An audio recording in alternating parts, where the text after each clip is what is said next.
මැග්ලේන් තුමිය කියලා කියන්නේ ලෝක ඉතිහාසයේ ඊටාම ආන්දෝලනාත්මක පුවත් මවන කාන්තාවක් කියලා අපි කිව්වොත් නිවැරදි.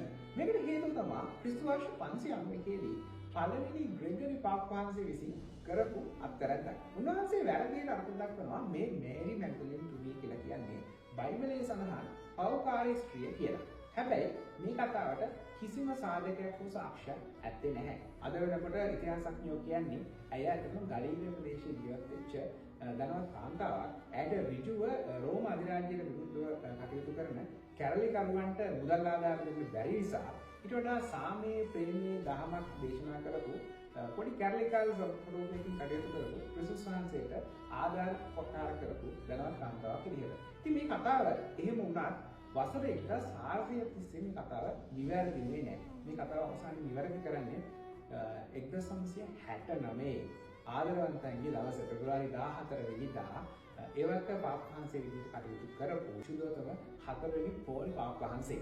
මේ කතාව නැවත වතාවක් මේ මෑතක අප අතරින් යොවුණු සුදෝතම මහා ෆ්‍රැන්සිස් පාප් වහන්සේ විසින් නැවත වතාවක් තහවුරු කරනවා.